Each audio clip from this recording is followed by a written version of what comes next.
بسم الله الرحمن الرحيم الحمد لله رب العالمين والصلاة والسلام على نبينا محمد وعلى آله وأصحابه أجمعين أشهد أن لا إله إلا الله وأشهد أن محمدا عبده ورسوله أما بعد.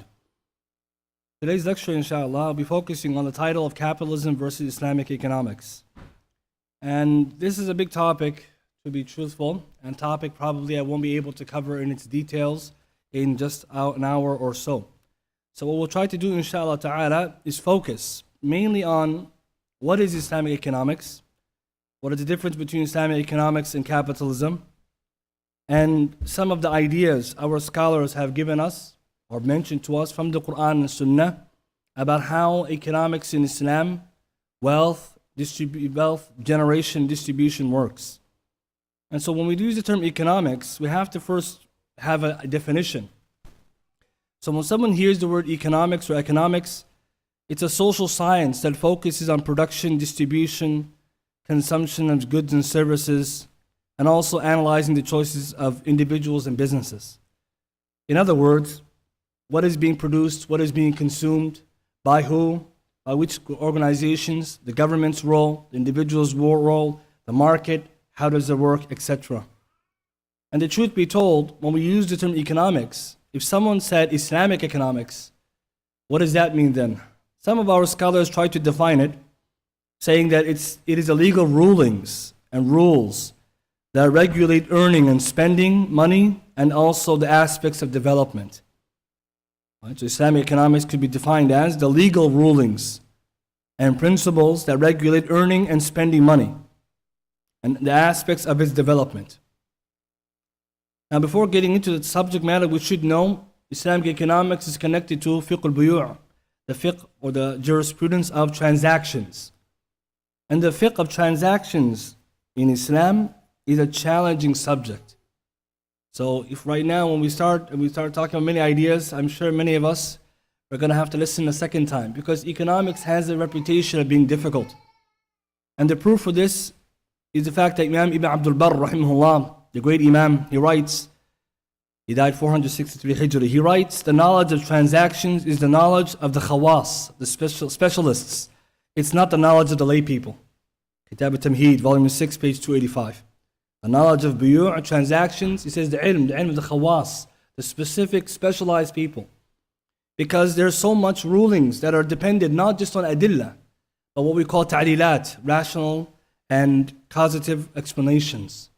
So because the topic can be difficult, both from a dunya perspective and an Islamic perspective, I'm going to try my best to make it as simple as possible, bi'idhnillahi ta'ala. And our focus, like we said, is capitalism versus Islamic economics. To begin, we should know our scholars contributed greatly to the topic of economics.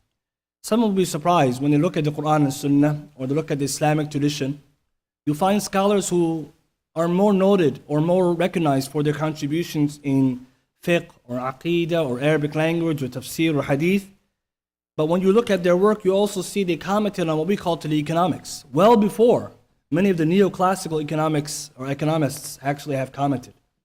And unfortunately, in the Western world, this contribution of Islamic scholars has been downplayed and outright ignored.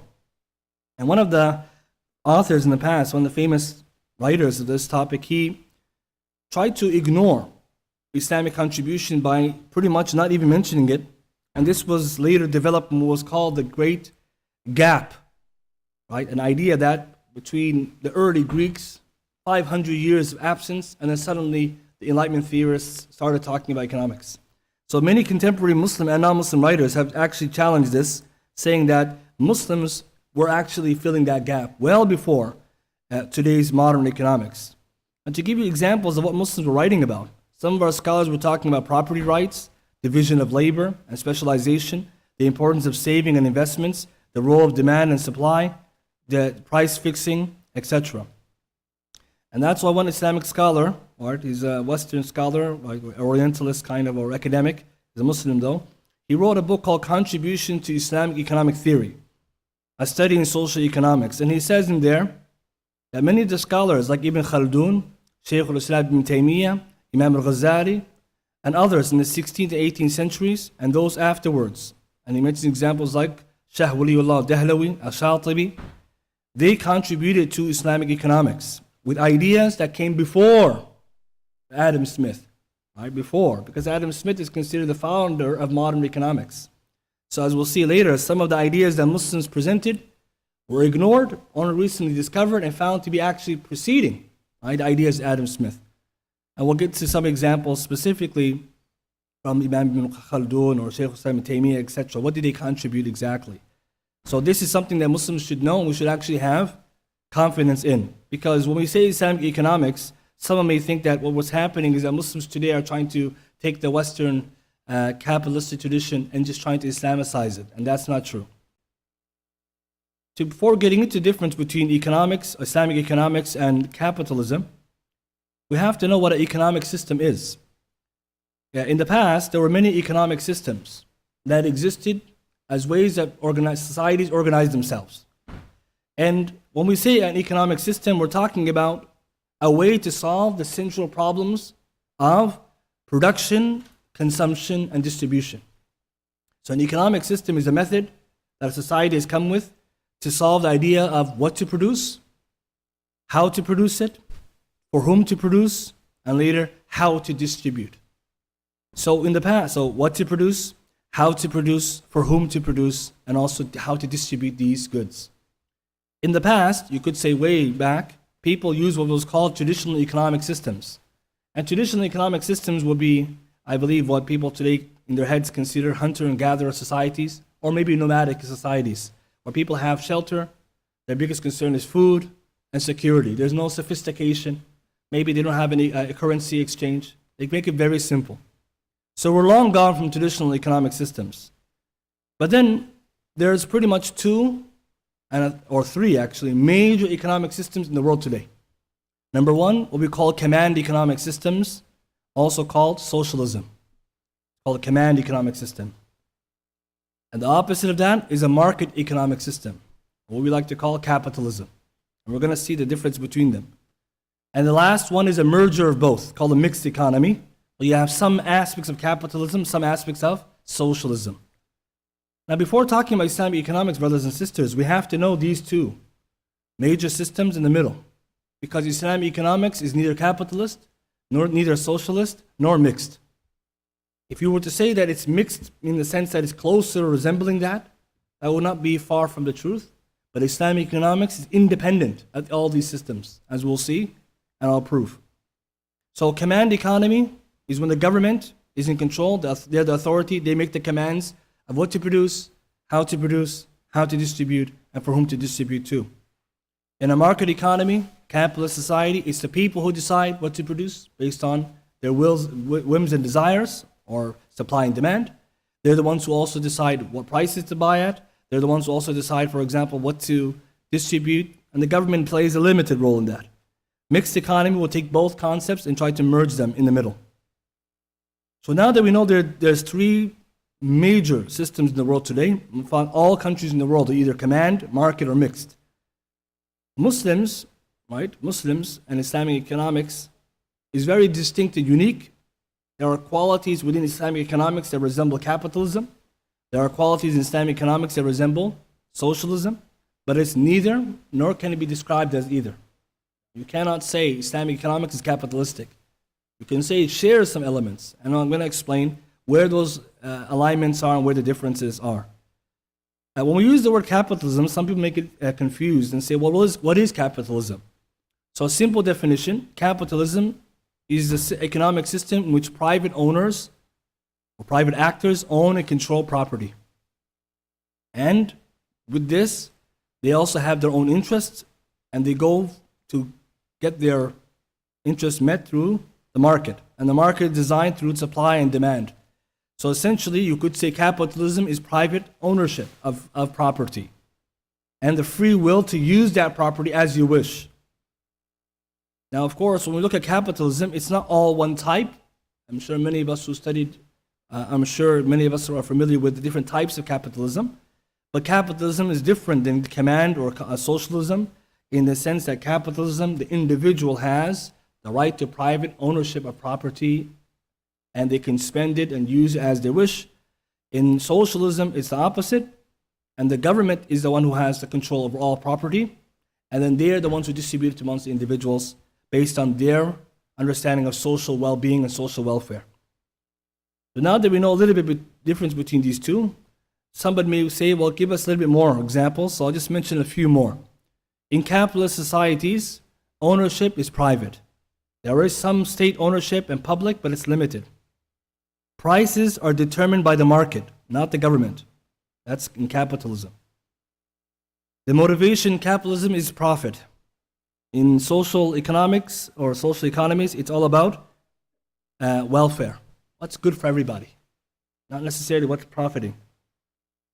The role of government in capitalism is limited, if not present. I mean, there is no government in the world that doesn't play a part in economics, but a truly capitalistic, truly competitive market, the government should be out of it. But of course, that doesn't exist. But so you could say limited role. In socialism, the government has complete control. And in capitalism, the competition exists and is very fierce. In socialism, there is no competition because the government will distribute the goods to everybody however they want. Lastly, when it comes to wealth distribution, within capitalism, there is a lot of inequality. And within socialism, there's even more inequality maybe. I mean, why do I say that? Because theoretically, socialism creates equality. But there's no socialist society that actually has equality. Right? Because, as we'll see later, socialism takes away people's right to private ownership. So the government owns everything. So everybody becomes poor and they become rich. And that creates a huge problem. So now that we understand these two major systems, economic systems that exist in the world, a mixed economy would just be taking ideas from both and trying to merge in the middle. Islamic economics, though, is not either, or not neither of these two. And the reason is as follows. Our scholars, when they examined Islamic economics, they found that Islamic economics is based on different principles than capitalism and socialism. So one of the differences is that our sources for our economics is the Quran and Sunnah. The same sources for everything in our life. And everything when it comes to the human being's success in the dunya and the akhirah. Also, you can see a difference within the Islamic economic objectives. Some of the scholars refer to as Rabbani Ahdaf Rabbaniya. It has godly objectives. Because in Islamic economics, it's to take care of people's need for wealth and resources and their salvation in the akhirah. Big difference, and we're going to see this. The Islamic state, the government, and the market, and the people are going to be worrying about people's deen and akhirah, not just their dunya. Not just their dunya and akhirah. They also mention Islamic economics, it also has a foundation which no other economic system has. In order to make sense of this, let's look at capitalism for a second. Capitalism gives preference and precedence to the individual. Socialism gives priority and preference to the society. These two competing ideas has created corruption and problems in the world. Any one of us who wants to examine, you can go online on your own, or at home and read and study about the problems of either these two priorities exclusively. Means in capitalism, if you say the individual is in charge and they count the most, you're going to create social issues. What some economists have called the social dilemmas. And I don't have time to get into it, but you can read about it. Examples of social dilemmas I'm going to talk about. But that's capitalism. Socialism is preference to society. What happens then? The individual's left out. They have no motivation to earn. They have no motivation to do anything. Islamic economics, understanding this point, Allah subhanahu wa ta'ala, who legislated this for us, He has harmonized this problem of absolute individual incentives or absolute individual pursuit and absolute societal pursuit. Both of them create problems. So what did the Sharia do? It gave the individual his right or her right to earn wealth and to enjoy it within the parameters of societal welfare. And you wouldn't understand this, brothers and sisters, until you take a look at what's going on now. Many of us, because we live in a capitalist society, believe capitalism is very good. Partly because it gives you variety and gives you products that you like to enjoy. But it also creates societal issues that we're all probably aware of. An example of a social dilemma was called the free rider paradox. The free rider paradox is that in a situation where you have a product which is co-owned, like let's take a street or a bridge, it's a collective good. When one party is paying for it and another party is not paying for it, the one that pays for it is going to obviously right, take the benefit from it directly. But the other one who didn't pay gets to enjoy it. He or she's a free rider. In our society, many of the goods that we have are paid for by certain individuals and not others. And what happens then is that the one who doesn't pay doesn't not only get away from not paying, they don't also respect the public good. So the free rider issue is that it creates inequality. Another example you could see, a social dilemma, is the prisoner's dilemma or the tragedy of the commons. I don't have time to get into it, but you can read it. And our Islamic scholars talk about these because they talk about why Islamic economics is so different. The tragedy of the commons is that when you leave public goods public and you let everyone do what they want, you ruin the natural resources. A good example of the tragedy of the commons is when you look at what happened in Newfoundland or other places like this where you have the water and people fish. If everybody fishes from the water as much as fish as they want, there's no more fish available for everybody. But if the government or the authorities make a restriction how much everyone can fish, we all benefit and it continues to benefit us all. The tragedy of the commons is that if you say to individuals, do as you wish, like capitalism says, then I'm going to go and take more of my share of fish and you won't have any. In fact, soon will come, none of us will have any. So Islamic Sharia, understanding this, it didn't make the foundations individual in society. Some of our Islamic economists, for example, Dr. Sami Sulaymaan, he's a Muslim Islamic economist known in the Muslim world, and he studied in the Western world. So he's trained here and he lives in the Muslim world. He writes in his book Madkhal ila Usul al-Tamwil Islami that Islamic economics is based on brotherhood, Mabda al-Ukhuwa. And this foundation is the distinct difference between Islamic economics and all other systems. What do I mean by this? Islam is not based its economics on the individual, like capitalism. It doesn't base its foundation on the society, like communism or socialism. It bases on brotherhood. And so what does this mean? Islamic economics recognizes that each individual is like a brother or sister to the rest of society, especially in the Muslim world. And so therefore the individual has his own share to personal capital. You can own property, you can use it, you can spend it, you can do what you wish with it.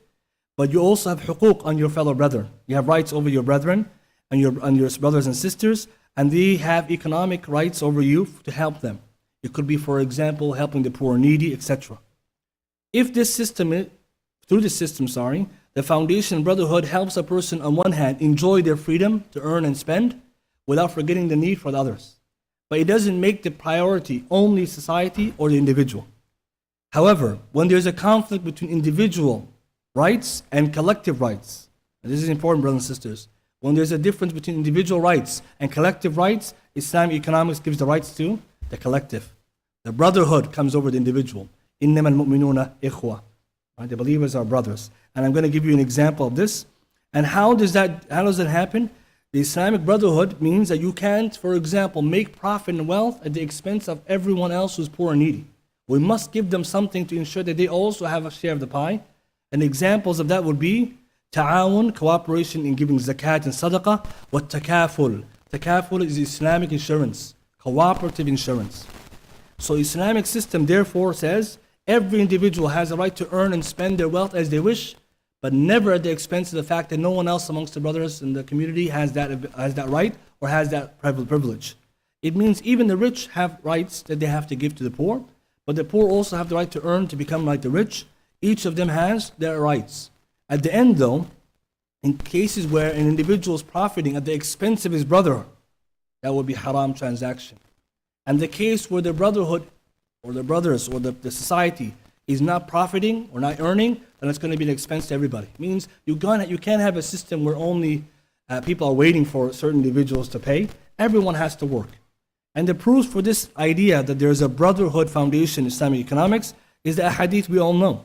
Nabi sallallahu alayhi wa sallam in hadith Anas ibn Malik, he said, لا يؤمن أحدكم حتى يحب لأخيه ما يحب لنفسه. None of you truly believes until loves for his brother what he loves for himself. Hadith Sahih Muslim. And the hadith Abu Hurairah radiyallahu ta'ala anhu, the Messenger sallallahu alayhi wa sallam said, وَأَحِبَّ لِلنَّاسِ مَا تُحِبُّ لنفسك تكون مؤمنا. Love for the people what you love for yourself and you will be a believer. Hadith Sahih, as Imam Al-Albani authenticated. Love for the people what you love for yourself and you will be a true believer. So therefore, some of the scholars in Islamic economics said that when it comes to then our foundation, it's brotherhood. Brotherhood allows us to have differences amongst each other, like in terms of I can have wealth that you don't have because I'm an individual, but I'm also a brother in society. but it also doesn't forget the fact that the person who has these special differences, right, rights to earn wealth, to spend wealth, he also has rights to give to those who don't have and who cannot earn wealth. And this is also helpful because in all economics there are two sectors, what they call the profit sector and the non-profit sector. Islamic economics considers both. How? When a person who's an individual, he has the right for the profit. He can go after his profit. Then he also gives sadaqah, he gives his zakat, and he gives what others need by way of what? By way of the non-profit sector. And to complete this part, we have to mention when there is a difference of opinion then, or conflict between the social and the individual, the preference then is given to the society. Imam al-Ghazali, he writes, rahimahullah, justice is when a person does not harm his fellow Muslim brother. The universal principle in this regard is to love for your brother what you love for yourself. So every action, if done, and will cause difficulty upon yourself, it is hard upon your own heart, then it's necessary that you don't do that action as well. Look at this principle, brothers and sisters. When it comes to economics, you're allowed to go and earn. But any transaction, any dealing, which you yourself will never like to engage in, or you yourself will not allow others to do to you, you can't do to others.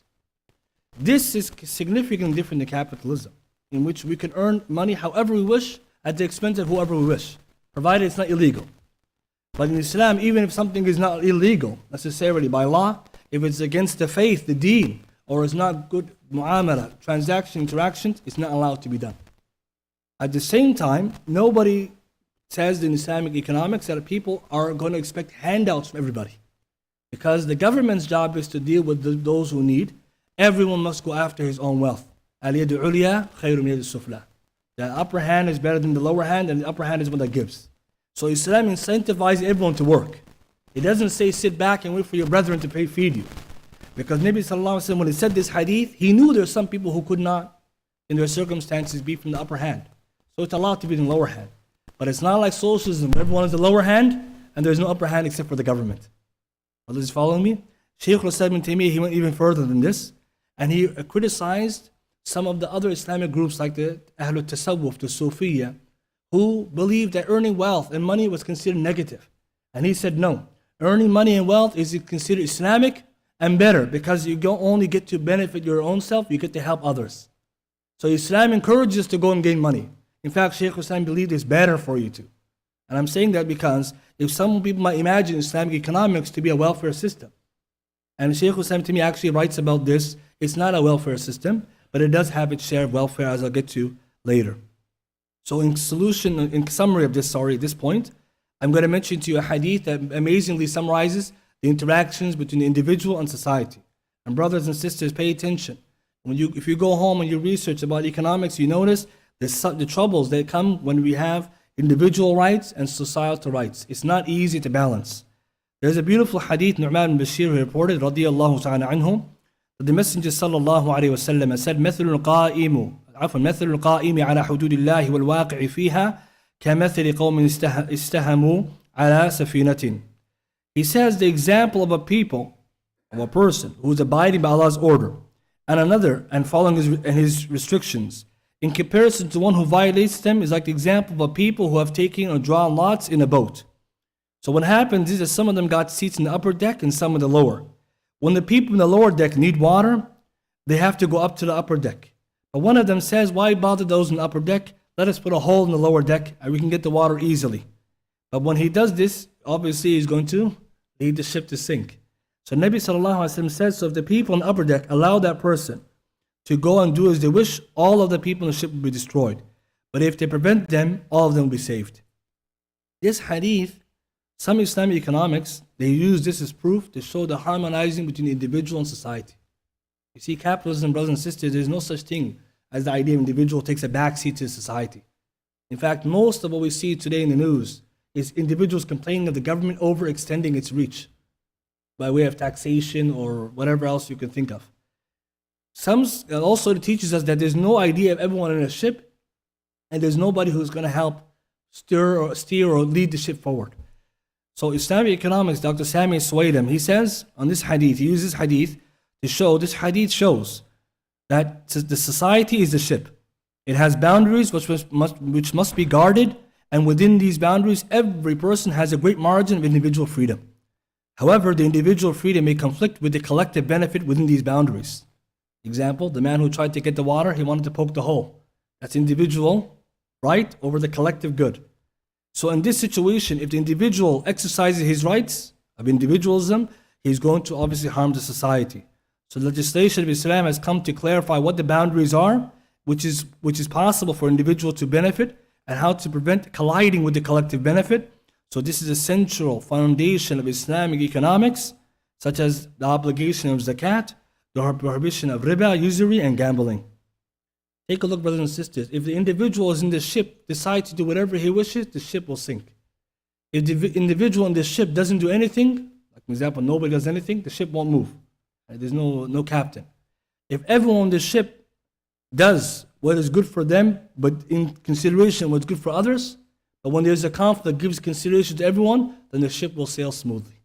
And that's why in Islam, there's no such thing as absolute wealth generation. Because if you're going to gain wealth however you want, haram ways, like riba is haram because it's exploitation, dhulm. And dhulm is haram because it's against the brotherhood.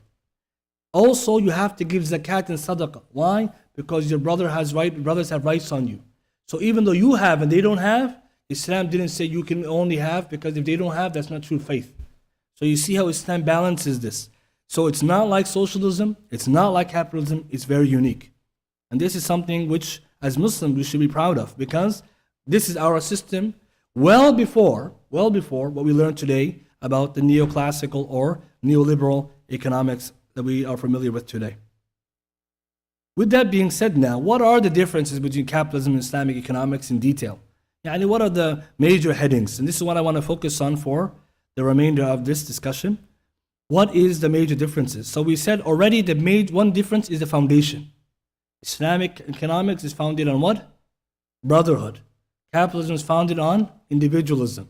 Socialism is founded on societal welfare. The difference is now between capitalism, because this is the talk today, capitalism versus Islamic economics. We don't have time to talk about capitalism and socialism, but if anyone's interested in that, our scholars have written about it.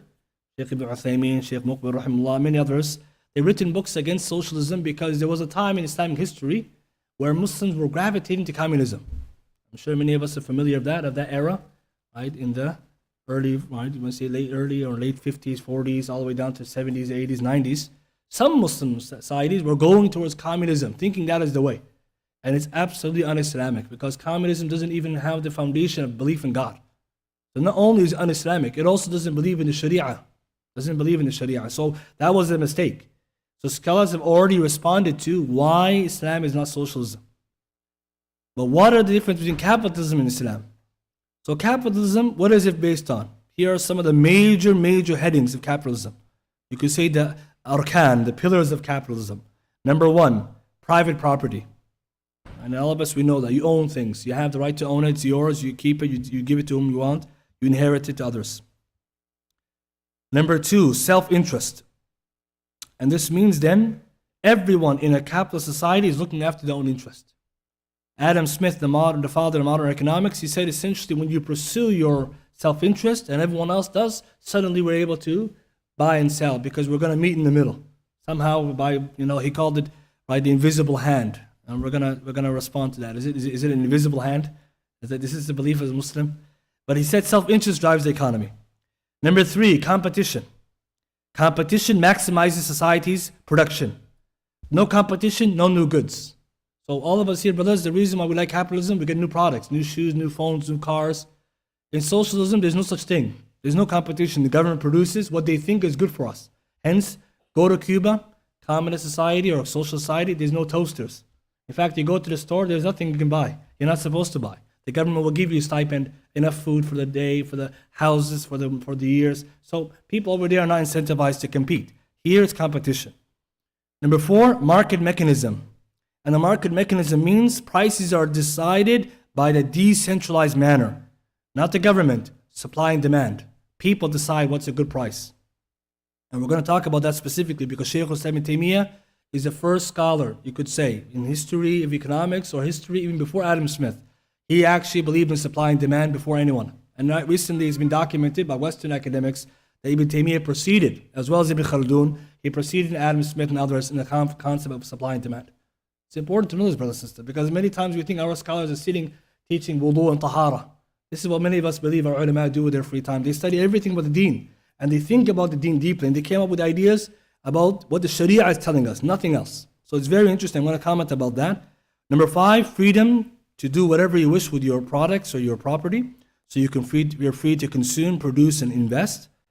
And lastly, limited role of the government. Limited role of the government. So we have 6 pillars. This is essentially what the IMF says is what capitalism is really based on.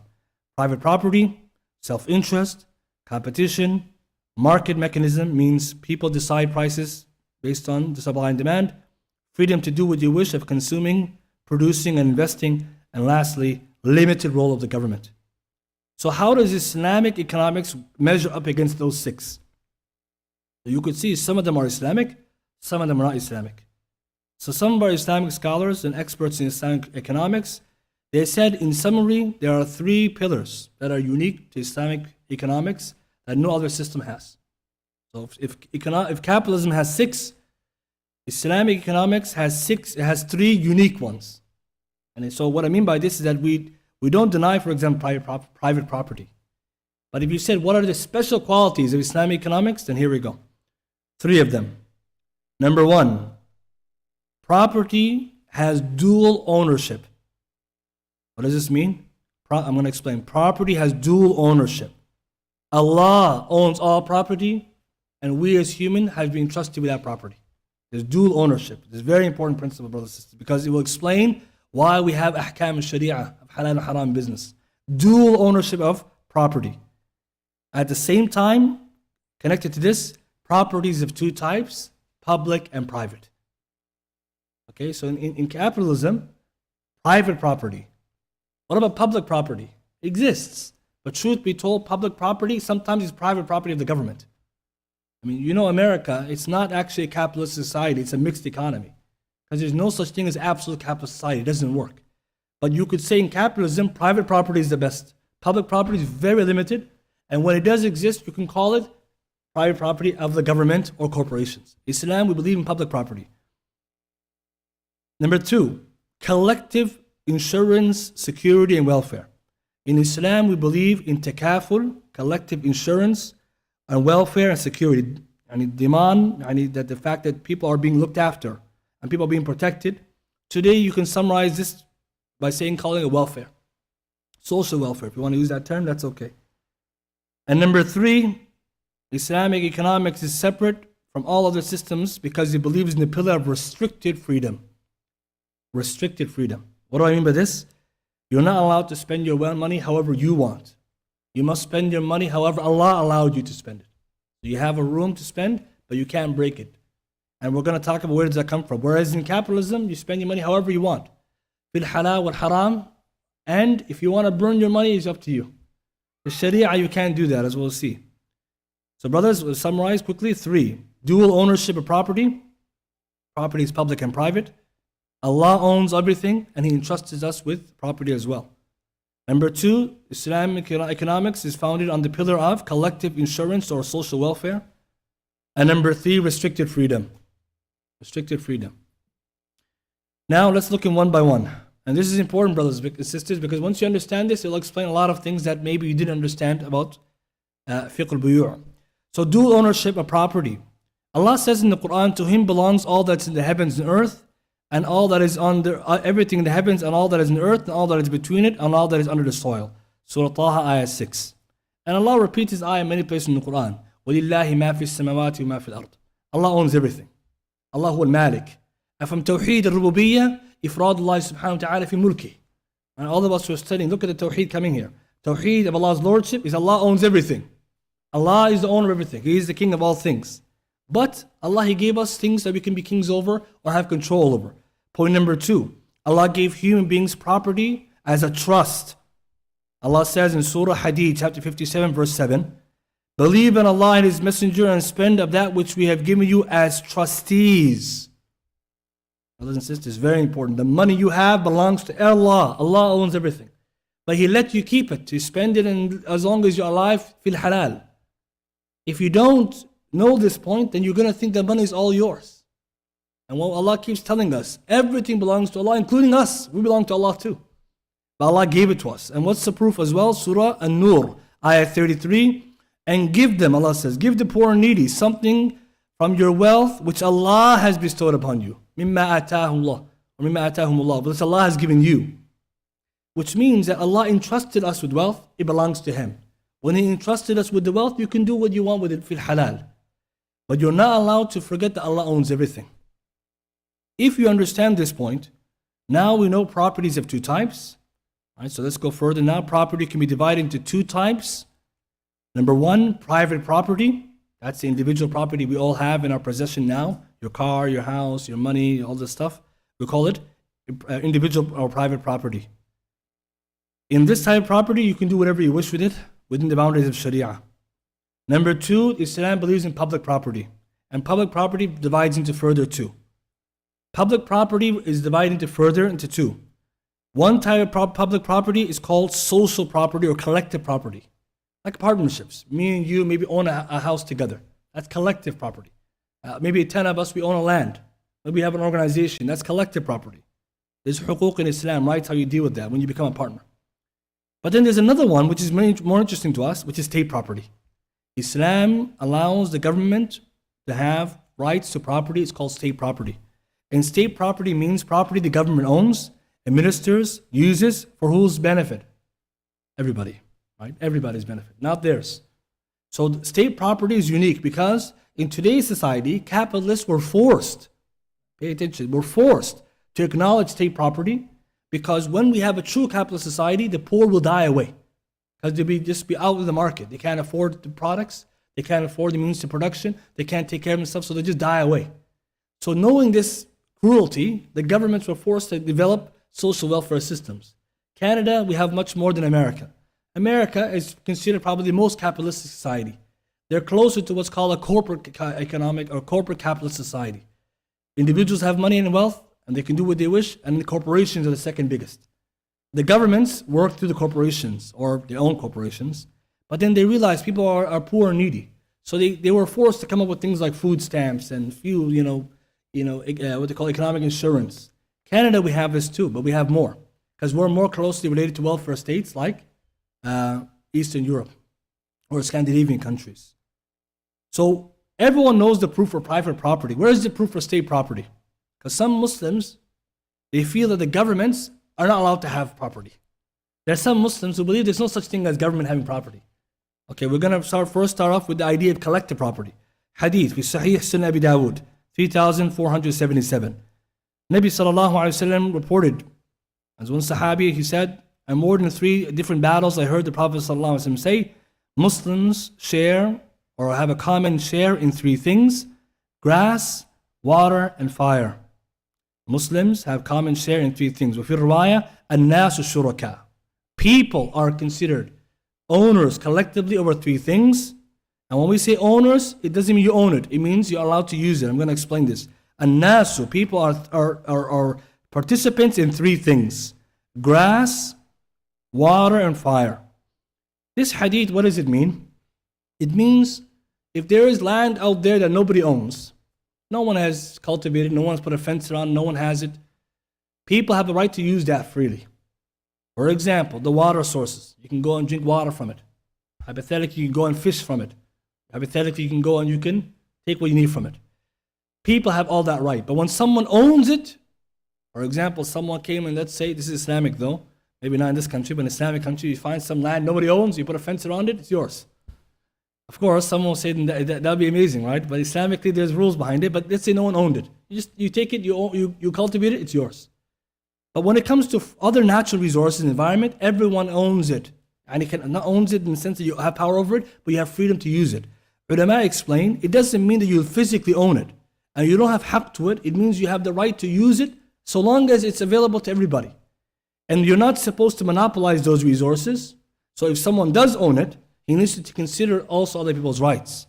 But why does Islam teach us this? So people wouldn't come, for example, and then everyone starts putting fences and bridges and houses around free, right, natural resources, and everyone suffers. Again, what we call the paradox of the tragedy of the commons. Islam doesn't allow that. Shaykh Islam ibn Taymiyyah, he went further than this, right? He didn't say that we just have natural resources or collective. He says the state, the government has rights for property. I'm going to read. There's a beautiful book. Anyone is interested in English, this is probably a very good read. Economics of Ibn Taymiyyah by Abdul Azim al-Islahi. It is in English. I don't know if it's the whole book or if it's a summary of the book, but it's very, very good. Pretty much the Shaykh gathered Shaykh Islam ibn Taymiyyah and many scholars' views about economics from their books, and he compares it to the modern world. Shaykh Islam, he writes, or he says, when he's talking about this issue, that the government has something called state property. It's property which the government is supposed to use for the benefit of everyone, and it comes through, for example, zakat. It can come to them through war spoils / war booty. It can come to them through inheritance that nobody has and no one has claimed and there's no family members who have. It also is the money that the government collects through these sources and administers them. It could even be awqaf, endowments, etc. So in Islamic economics, the governments actually have certain types of wealth. Again, some of the examples, zakat money, it goes to Baytul Mal, Muslim treasury, that's for everybody. They could have money from war spoils, right? If there was a battle and the Muslims gain money. They get the money from taxation, when taxation is legal and allowed. I don't have time to talk about it, but taxation in Islam is a conversation between the ulama. An example would be inheritance no one claimed. Imagine someone dies, no relatives, and no one has any relatives after the list. All the relatives and heirs are dead or don't exist. Who takes the money? The government, to the Baytul Mal for everyone's use. So the government can actually have, for example, conservatories, or we can call like reserves. Time of Rasulullah, there used to be zakat of hayawanat, right? Camels and cows. It used to be there. The government used to administer it. So why does the government have state property? State property is actually public property, and the head of the state is only a caretaker. It is the duty of the state to distribute it to a way that benefits society. So the government doesn't take the money to own from it. They don't take it and pocket it. They manage it so everyone can have a benefit from it. And for those who don't have, they can take. And those who don't have anything can rely upon it more. And those who don't need don't have to worry about it. But why is state property important, brothers and sisters? And today, as a society, we actually prefer to have social welfare systems. Because when you lose your job, for example, if there was no EI, like in the right after, I think it was the First World War, after the First World War, right, Great Depression era, and afterwards, people didn't have any money. Their jobs ran out. There was a recession. The government didn't even have an idea of social insurance. So they told you, well, tough luck. That's not something beneficial because the rich are going to survive. Another example would be today, if somebody, for example, got injured at work, can't work anymore, who's going to provide for them? So obviously in our societies, we know Canada has a lot of social welfare system. Islam also has that. And therefore, the scholars say that the state's job is to ensure that people actually who are needy or those who may have a need have that right.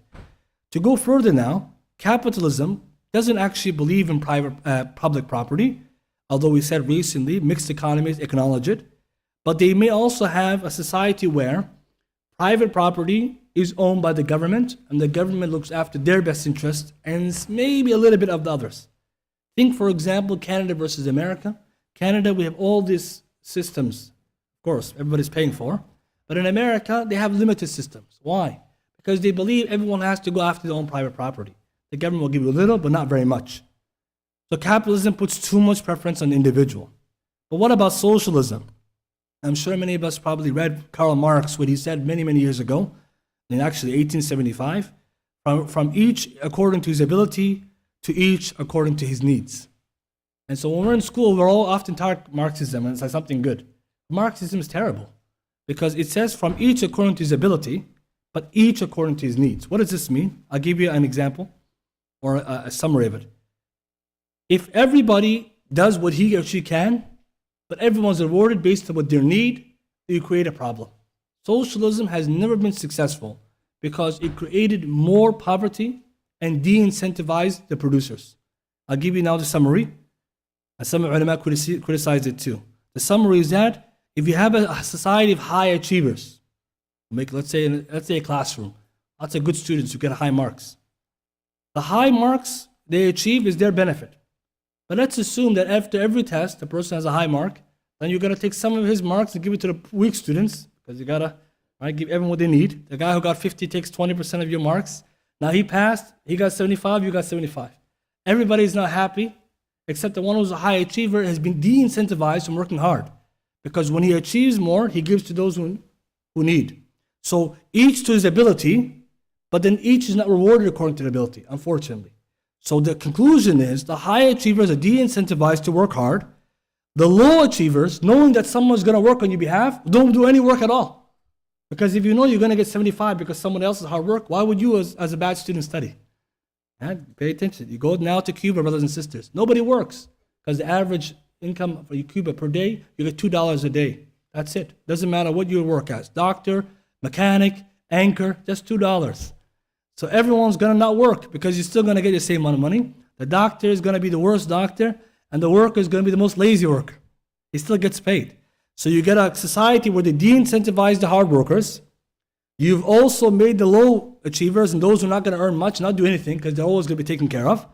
So essentially the high achievers become low achievers, low achievers become no achievers. The government then gets angry and forces everybody to go to work. There you have dictatorship. So some of our ulama, they said in his conclusion, one of the scholars named Sheikh Ali As-Salus, he's a scholar in economics, he said maybe Islamically you could say the following, to fix Marx's maxim. The scholar, he said you could say this, from each according to his ability and to each according to his actions or his need, whichever is greater. It's a very good principle. He said, if you want to fix Marx's statement, he says, from each according to his ability. Everyone work hard. But when it comes to the outcome, everyone will get either what he has earned or whatever he needs, depending on which one is greater. So if you're, for example, a hard worker, you got a high mark, keep your mark. If you got a low achievement and you didn't get a good mark, the government will supplement. Not always you get what you need what you want. And that's why Islam doesn't de-incentivize entrepreneurship. Think, Islam says the best job you can do is be a businessman. Why? Because you can earn money, help yourself, and then turn around and help others. And it also tells the people who don't have, go out and try to become a businessman or make money. If you can't, the government will take care of you. And this is why Shaykh al-Islam ibn Taymiyyah actually talked about this, and I'm going to talk about it in the second point now. Point number 2. I'm going to speed up a little bit to finish on time. Second now pillar is cooperative insurance or social welfare. Islamic economics believes in collective, what we call collective insurance or cooperative insurance. And if you guys don't know, brothers and sisters, there's 2 types of insurances. There's insurance, what we call the commercial insurance, التأمين التجاري, and then there's a التأمين التعاوني. So in Islamic countries, it's halal insurance, right? There's such thing. Here we don't have. We only have commercial insurance. But when we say insurance here, I'm not talking about the halal insurance. I'm talking about social welfare. The government is going to ensure everybody's going to be taken care of. So what does it mean? Islamic economics says everyone should go earn and have the right to private ownership. But the case that you cannot earn enough, or the case that you are in need, or you have a sickness, or you're part of the government. Yes, the government is working on behalf of people. They need to get paid. Or you're from the A'imma, the ulama. And I mentioned this point because some people think the scholars are supposed to go to work. They're working for the ummah. What are they doing, passing fatwa and stuff? Who are they working for? So the ulama say they get paid from the government. They have to. And this fuqaha agree that they need to be taken care of. Because the masalih of Islamic economics is dunya wa deen. Okay, brothers, imagine we say ulama go to work. Who's passing fatwa? Nobody. And no fatwa, we're going to do haram. And if the ulama are not going to be taken care of, in terms of this, they're not going to help take care of us. Because imagine we're going to work to make money, we don't know what's halal and haram.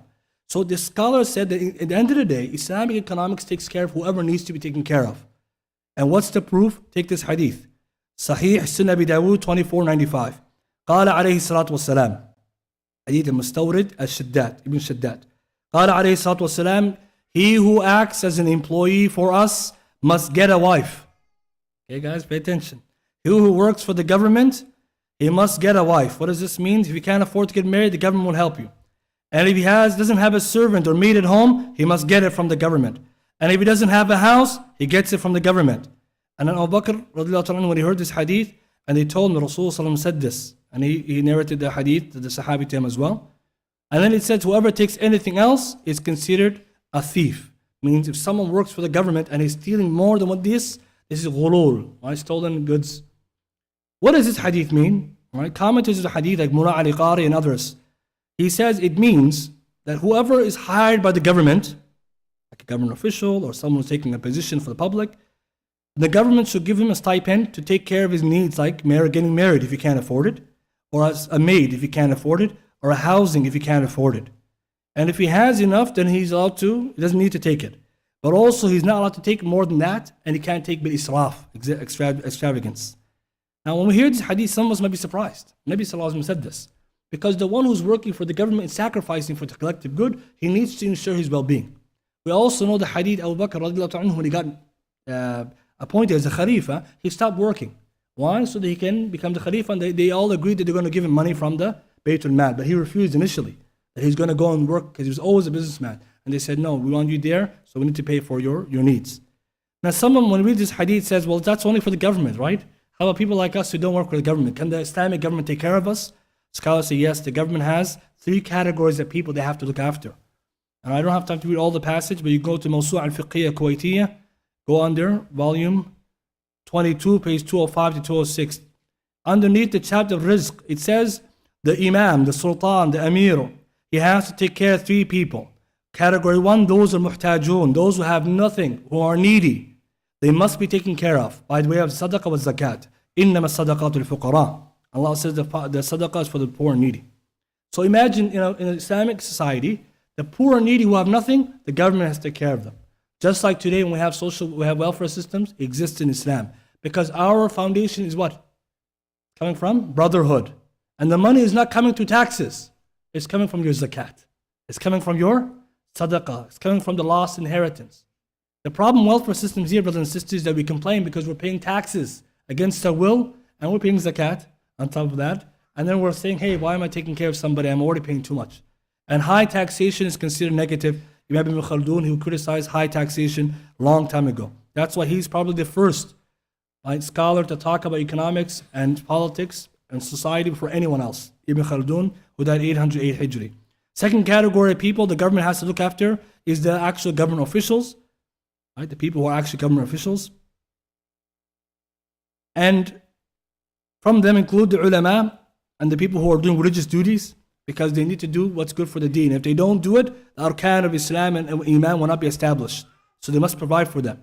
That's why in Islamic economics, there's a stipend for the Imam, with the Salah, and those who are doing other religious duties along with governmental duties. And the third category are those who have special status.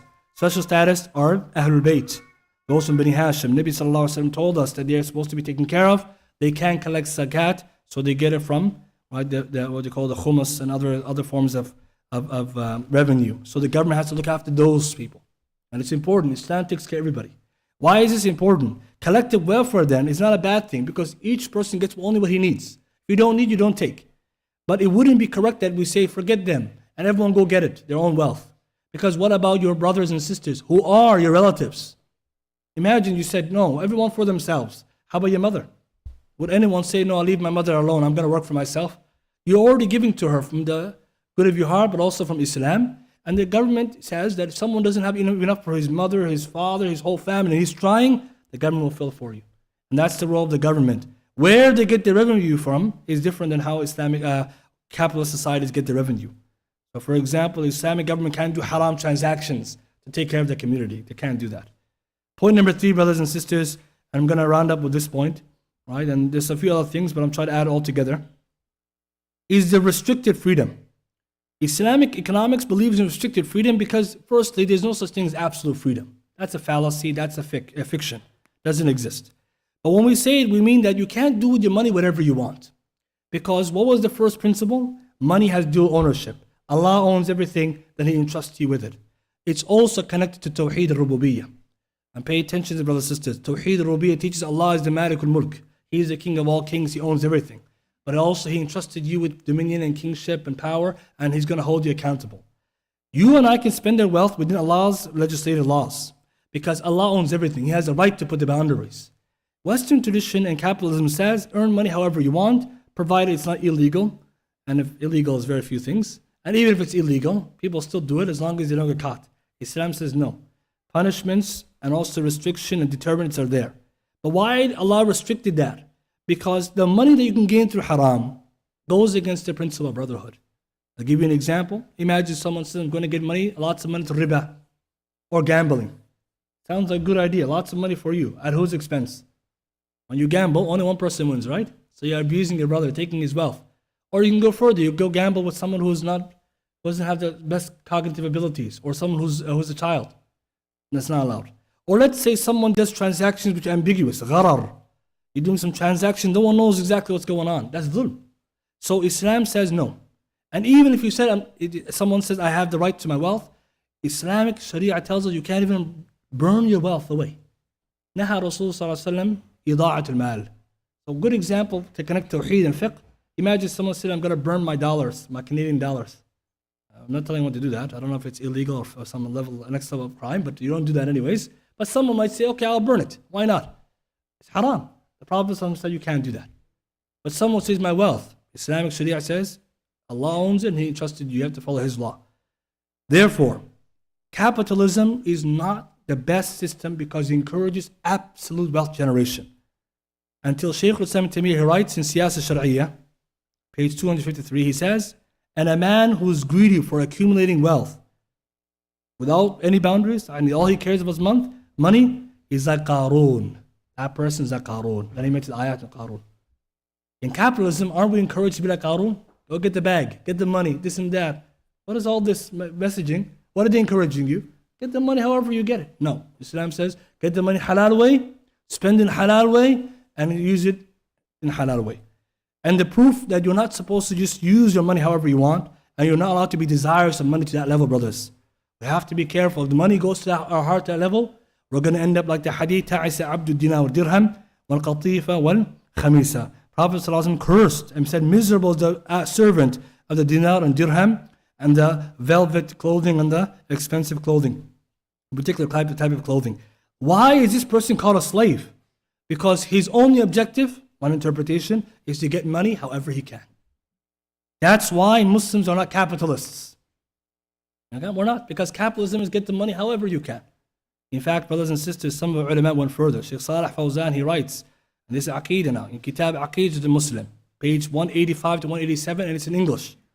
He says, affiliation to heretical ideologies, such as communism, secularism, capitalism, and other ideologies of disbelief is actually apostasy from Islam. Allahul Musta'an. It says someone to say, I'm a capitalist and believe that is outside of Islam. And then he explains, he says, why? Because capitalism only cares about amassing wealth regardless of the means. It doesn't restrict itself to lawful and unlawful, leniency or compassion for the poor and the homeless. And the essence of it is riba, and of course, taking people and sucking the blood of the poor nations. This is why you wouldn't find any alim saying, become capitalists. And as Muslims, we wouldn't even feel comfortable saying that, because what is a capitalist? He only cares about capital. So this is even connected to our Aqeedah. We wouldn't call ourselves a capitalist. Rather, we would say we're Muslim entrepreneurs or Muslim businessman. And that would mean that Islam teaches us foundations. To summarize this, Shaykh al-Islam ibn Taymiyyah, he says, property, everyone's property has two things that are connected to it. All property, whether it be public or private. Number one, limitations. And number two, duties. If you leave this lesson today, brothers, with this point, it's very helpful. All property is conditioned with two things. Number one, limitations. And number two, duties. So Shaykh Islam said this is for private, public, state property. It doesn't matter. Limitations and duties. Limitations are, you can't do haram transactions. You can't earn riba. You can't cheat people. No ambiguous transactions. No oppression. And there's only a few things which are haram in Islamic transactions. You can't do that. And duties. When Allah blessed you with wealth, family. Take care of your relatives. And have you noticed, brothers and sisters, in capitalism, have you ever heard anyone telling you to take care of your mom and dad? Anyone's telling you to take care of your kinship far and near? Doesn't exist. In fact, you find in the opposite, the capitalist society, people may go to court and litigation against their family because they're trying to take from their wealth. You see, Islam says, no, your money, you have to give duties and you have limitations. If you earn money and you enjoy it within these boundaries, alhamdulillah, you're blessed. Now, with all this being said, where does Islamic economics align with capitalism? Well, there are some things, and I'll finish with this. Islamic economics is like capitalism in some ways. For example, it encourages competition. Competition is good in Islam.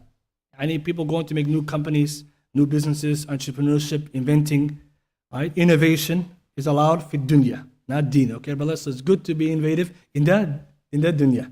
But why is competition good? Competition allows more products and services for the people, but also it helps that people naturally get the money and the wealth the way that they want to. Shaykh Islam Ibn Taymiyyah actually went so far to say that it's not allowed for the government to tell you what to sell and what to buy and what to make and what not to. And he actually mentions it's not allowed for them to do that.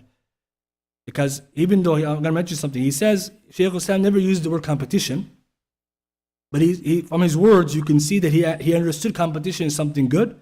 And he said to force people to sell objects which is not obligatory to sell or restrict them from selling, any non-haram products I'm talking, so to restrict them from selling permissible objects is injustice and it's haram. So in Islam, just go and do whatever you want with to get the money as long as halal. Competition is good. But does competition means unrestricted? No, it's restricted. What's an example? Let's assume there's businessmen sitting together in a business. And they have a business hall, or like they're like in a mall or an area. They're all going to be competitive on their wages and prices, but they're not going to undercut their fellow brothers. As we know the hadith of a brotherhood, you can't go, for example, artificially raise your brother's price by planting someone there to make the price higher and you undercut him by lowering it. That's against brotherhood. That's why it's haram, brothers. You see, so many times when we look at bad transactions, someone said, why is it wrong? You forgot mabda akhuwa. Where's the brotherhood? If you're talking just legally halal and haram, we have it. But the legal halal and haram also is connected to brotherhood. Why would you do that for your fellow brother? Another example would be for someone to go sell a product to his brother, and he makes the product overly expensive on purpose because he knows that person is ignorant. You're allowed to make profit, but you can't exploit somebody's ignorance, right? So Islam says be moderate in the profit making to the point that you don't abuse them, because then that person can come back and say, I want my refund. But that's the type of tadlis. Tadlis بغبن, you change the price too high. Like for example, a cup of coffee, you're going to sell it for $100 to someone who doesn't know what coffee is. Right? That wouldn't be fair. Another connection is market mechanism. And I'm going to talk about this one. Shaykh Islam Ibn Taymiyyah, he believed that the way the economy works is through supply and demand. And like I said, he was amongst the earliest to ever say this. And it's very fascinating that he actually thought about it. He wrote, rahimahullah, in Majmu' Fatawa, the rise or fall of prices may not necessarily be due to injustice by some people. They may also be due to the shortage of output or the import of commodities in demand. If the demand for a commodity increases and the supply of what is demanded declines, the price rises. If, however, the demand falls and the supply increases, the price falls. And today we see the basics, right, in economics.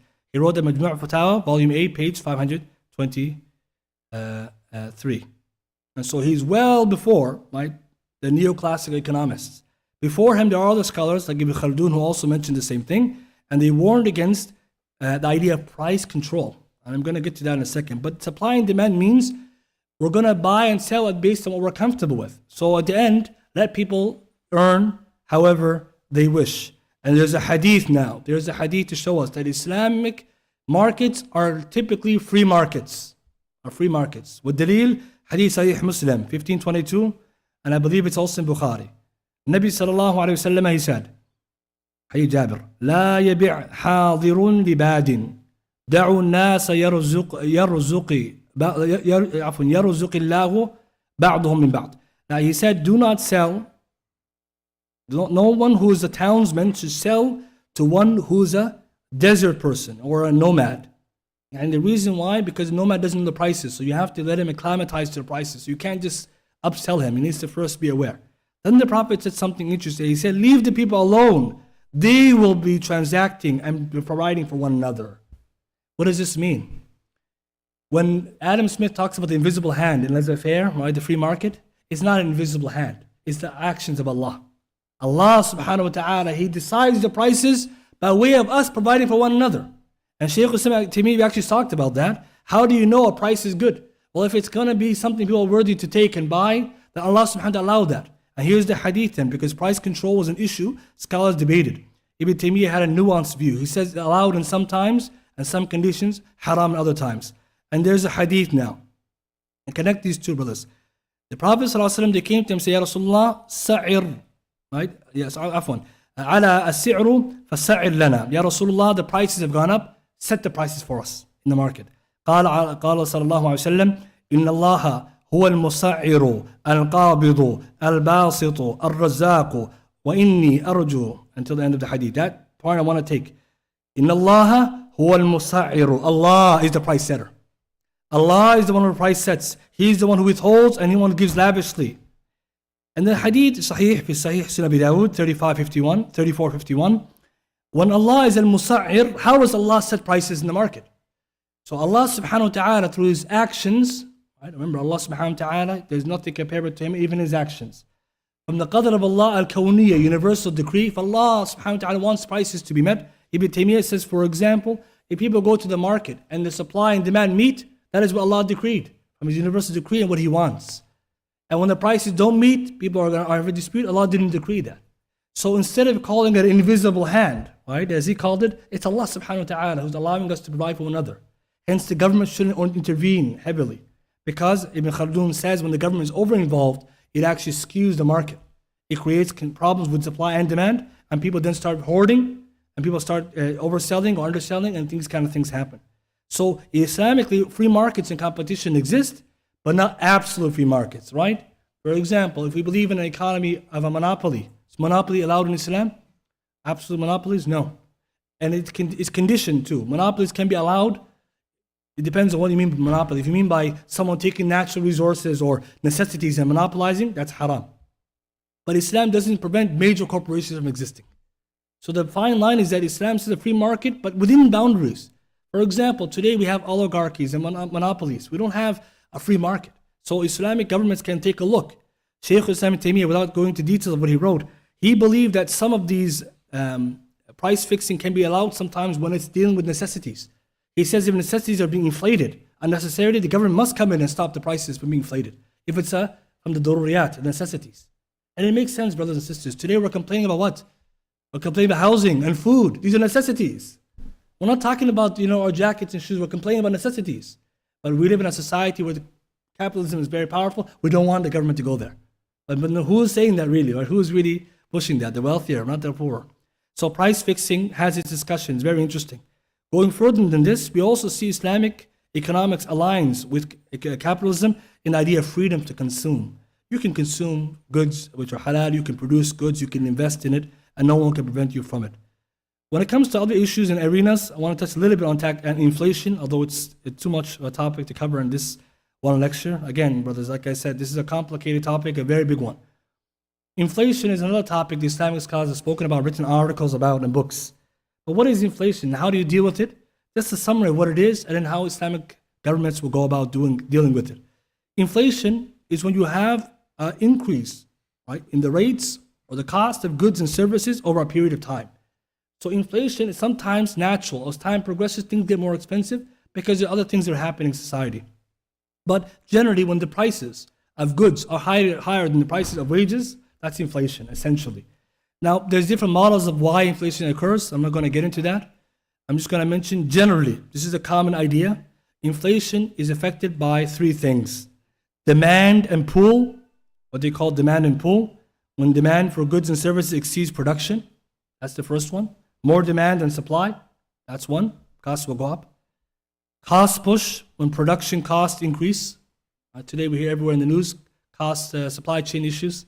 Supply chain issues means cost push. The corporations are paying more for the goods that we usually have, so they put the excess cost onto the consumer.